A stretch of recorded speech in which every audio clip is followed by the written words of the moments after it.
ഷവർമ റോളും തേങ്ങാപ്പാൽ കൊണ്ടുള്ള തരിക്കഞ്ഞിയാണ് റെഡിയാക്കണത്.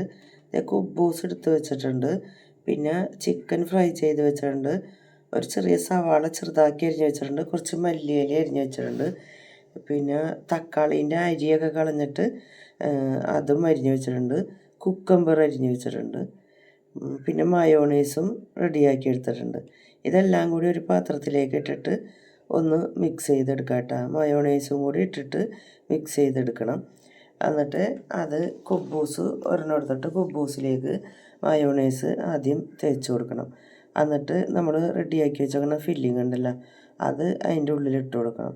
അതിൻ്റെ ഉള്ളിലിട്ട് കൊടുത്തിട്ട് പിന്നെ അതിനെ ചുരുട്ടി വെക്കണം. ഇത്രയേ ഉള്ളൂ പണി. ചിക്കൻ ഫ്രൈ ചെയ്യലും വെജിറ്റബിൾ അരിയലും പിന്നെ മയോണൈസ് ഉണ്ടാക്കലും അതൊക്കെയാണ് കുറച്ച് നേരം പിടിക്കുന്ന പണി. പിന്നെ അത് തേങ്ങാപ്പാലിൽ തരിക്കഞ്ഞി റെഡിയാക്കേണ്ടത്. നെയ്യ് ഒഴിച്ചിട്ടാണ് ഞാൻ കശുവണ്ടിയും മുന്തിരിയും ഫ്രൈ ചെയ്തെടുക്കുന്നത്. അത് കഴിഞ്ഞിട്ട് ആ നെയ്യിലേക്ക് തന്നെ അത് കശുവണ്ടി മുന്തിരി മാറ്റിയിട്ട് ആ നെയ്യിലേക്ക് കുറച്ച് സേമിയ ഇട്ട് വറുക്കും. അത് കഴിഞ്ഞിട്ട് അതിൽ തന്നെ കുറച്ച് റവയും ഇട്ട് വറുക്കും. എന്നിട്ട് അതിലേക്ക് ഞാൻ വെള്ളമാണ് ഒഴിക്കുന്നത്. വെള്ളം ഒഴിച്ചിട്ട് അതൊന്ന് വേവിച്ചെടുക്കും. എന്നിട്ടാണ് തേങ്ങാപ്പാൽ ഒഴിക്കുന്നത്. തേങ്ങാപ്പാൽ ഒഴിച്ചിട്ട് തേങ്ങാപ്പാലിൽ കിടന്നിട്ട് റവയും ഈ സേമിയയും വെന്ത് കഴിയുമ്പോൾ കുറച്ച് ഒരു നുള്ളു ഉപ്പിട്ട് കൊടുക്കും കേട്ടോ. എന്നിട്ട് ഇത് വെന്ത് കഴിയുമ്പോൾ അതിലേക്ക് തേങ്ങാപ്പാൽ ഒഴിക്കും. ഞാൻ തേങ്ങാപ്പാലെടുത്ത് അതൊന്ന് കാണിക്കണമൊന്നുമില്ല കേട്ടോ.